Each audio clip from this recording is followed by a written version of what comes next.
Depois de muito tempo vista como a alternativa da matriz produtiva agrícola, a fruticultura brasileira derrubou barreiras e se consolidou como uma forte atividade econômica, no mesmo patamar do agronegócio. As afirmações são do coordenador do curso de fruticultura do Univag, Luciano Gomes, nosso primeiro entrevistado aqui no Agroconsumidor. Nosso clima, vamos dizer assim, nossa condição de clima e de solo é bem favorável à produção de fruteiras tropicais. E a gente tem praticamente aqui no estado em torno aí de 15.500 hectares de frutas. Desses, 6.500 hectares aproximadamente são cultivados com banana. Por que Mato Grosso ainda importa tanto frutas de fora, se, como você disse agora há pouco, esse setor está crescendo tanto no estado? Nós temos aqui uma situação de, primeiramente, um estado emergente, onde a matriz econômica está centrada na produção de grãos e carnes, né, e fibras, no caso do algodão, nós temos ainda alguns investimentos pulverizados, localizados em regiões distintas do estado, nesse setor da fruticultura. É um setor que, como eu disse no início, envolve toda uma cadeia produtiva. E para que o consumo local, o abastecimento local ele ocorra, é preciso que, primeiramente,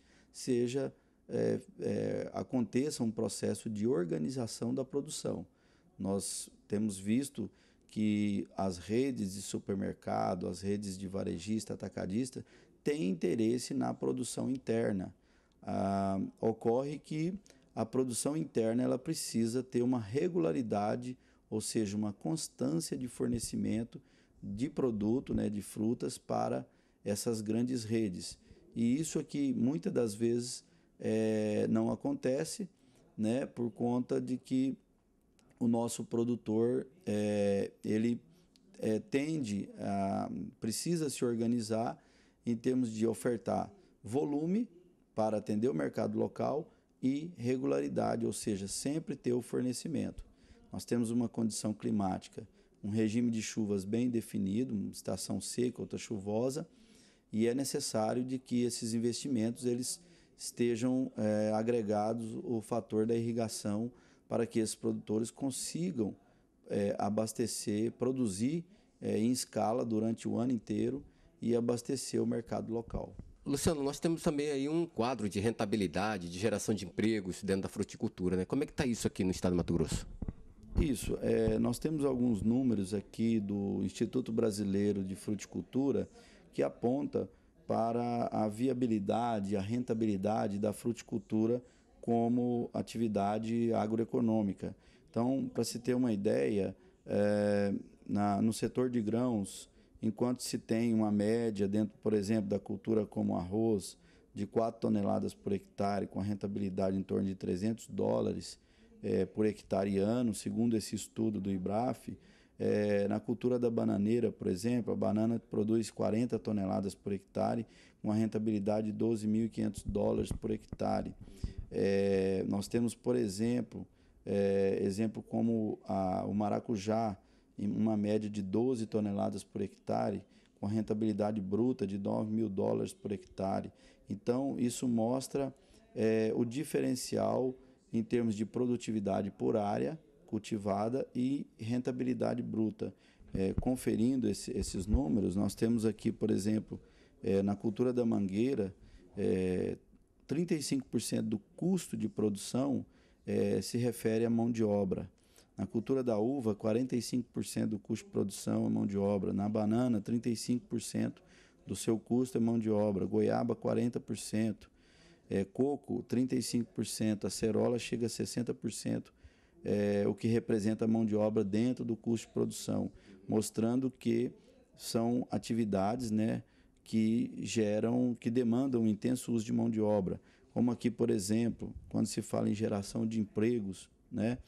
Na cultura da mangueira se gera 2 empregos diretos por hectare. Na cultura da uva, 4 empregos diretos por hectare. Na cultura da banana, 2 empregos diretos por hectare. Goiaba, 2. coco 1, acerola 5 empregos direto por hectare. Quando se fala em investimento para gerar esse emprego por parte não só da iniciativa privada como do governo, nós temos aqui um comparativo nos setores econômicos da economia brasileira, onde para se gerar um emprego na indústria automobilística são necessários em torno de 91 mil dólares. Para se gerar um emprego na telecomunicações, em torno de 78 mil dólares.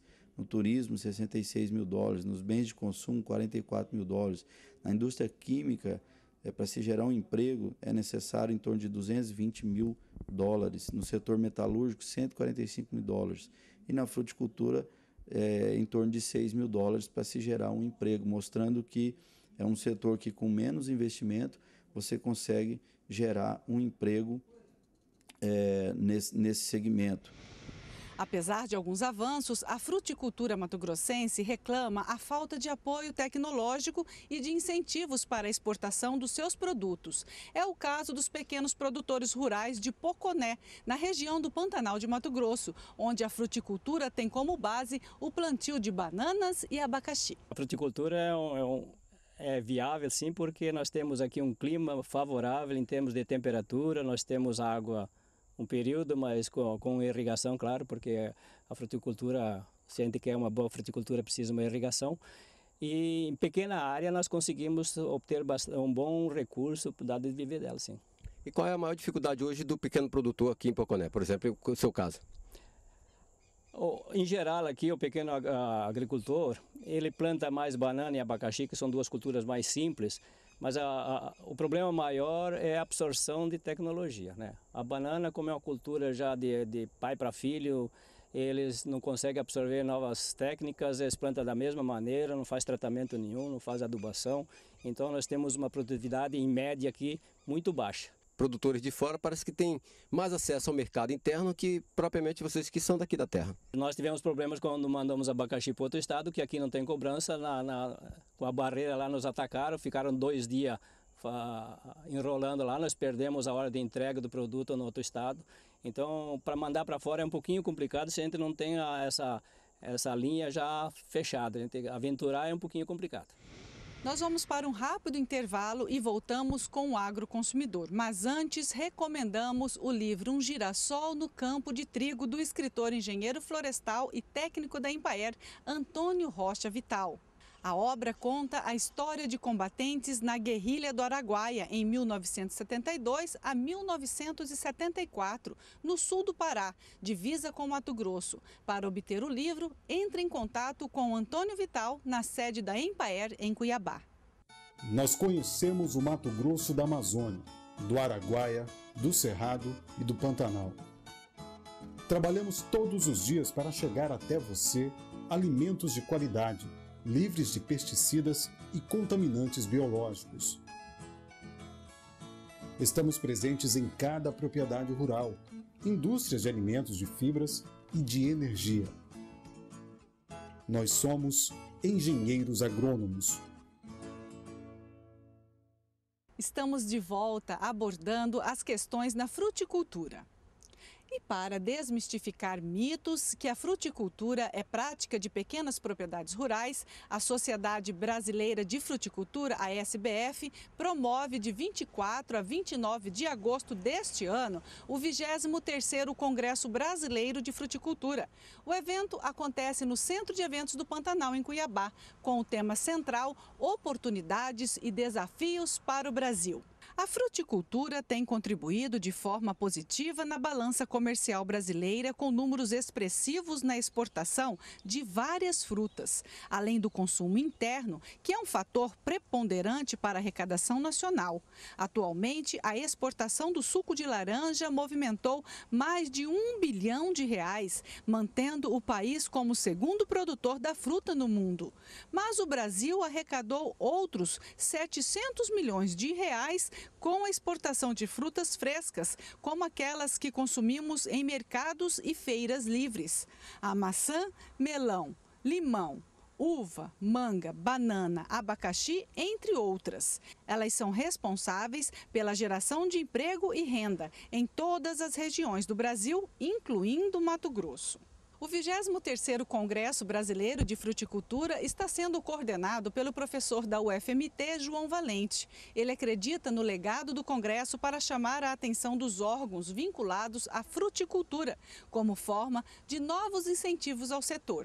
O Congresso ele vai trazer discussões de toda a ordem, ele vai trazer discussões sobre a situação atual, o quadro da produção de fruta no Brasil, as perspectivas de exportação, organização de produtores, enfim, nós queremos fazer desse Congresso um marco para uma nova atividade pujante no estado de Mato Grosso, assim como nós temos hoje a soja. O Congresso tem essa característica de mostrar para as autoridades constituídas a necessidade de aparelhar o Estado para que os produtores possam produzir e comercializar com qualidade o produto, né? Fruticultura é um negócio que ele é perene, assim como as plantas frutíferas, ele é perene. Você não tem como produzir num determinado período, parar, voltar a produzir daqui um pouco. Não, a produção de fruta tem que ser constante. E esse congresso também traz aí a oportunidade de se fazer uma troca de experiência entre os profissionais, né, da agronomia e também um conhecimento maior para os alunos da agronomia? Na verdade, esse congresso ele tem uma participação muito grande, tradicionalmente ele tem uma participação muito grande de estudantes de graduação e de pós-graduação. Porque nesse congresso são apresentados muitos trabalhos que são produzidos nas escolas. Pra você ter uma ideia, até esse momento nós já estamos com mais de 500 trabalhos inscritos que serão apresentados durante o congresso. Especialmente trabalhos elaborados por alunos de graduação, pós-graduação, que ao longo dos seus cursos, né, têm a necessidade de fazer publicações e fazem publicações como um exercício para desenvolver depois pesquisa quando formado. E esse congresso acolhe tudo isso. Então, ali se torna um espaço onde muitas trocas de experiências acontecem entre os alunos de pós-graduação do Brasil todo e os alunos de pós-graduação daqui do nosso estado. Os nossos alunos aqui, tanto da graduação como da pós, estão extremamente motivados com a vinda desse congresso, que eles vão ter a oportunidade de estar aqui na nossa cidade interagindo com colegas pesquisadores e colegas futuros pesquisadores do Brasil como um todo. É uma oportunidade ímpar para os nossos estudantes apresentar os seus trabalhos. Vamos para um breve intervalo e voltamos daqui a pouquinho. Nós conhecemos o Mato Grosso da Amazônia, do Araguaia, do Cerrado e do Pantanal.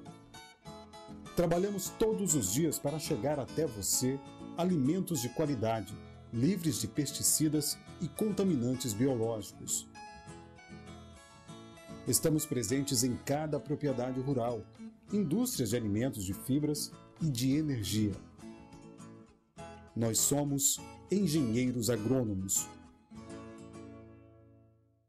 A fruticultura é o nosso tema de hoje aqui no Agro Consumidor. De acordo com o agrônomo, professor universitário e presidente da SBF, Abel Rebouças São José, o objetivo do Congresso é debater novos caminhos para a fruticultura brasileira e deixar para Mato Grosso experiências que ajudem o estado a se destacar na produção de frutas dentro e fora do país.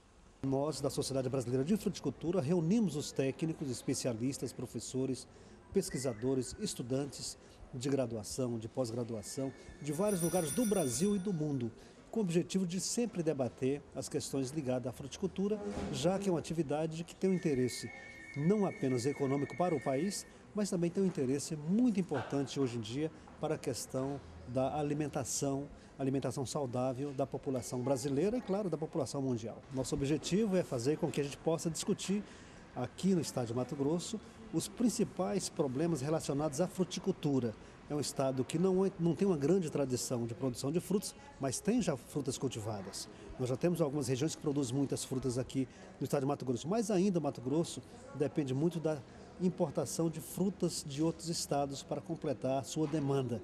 O que nós queremos, claro, é debater a fruticultura brasileira e, claro, também deixar para Mato Grosso uma mensagem de que muitas frutas podem ser produzidas aqui em todos os níveis, desde a agricultura familiar, o pequeno produtor, o médio e o grande produtor, e fazer com que Mato Grosso possa produzir fruta para o seu autoconsumo e ter um excedente para exportar para outros estados e até mesmo para o exterior.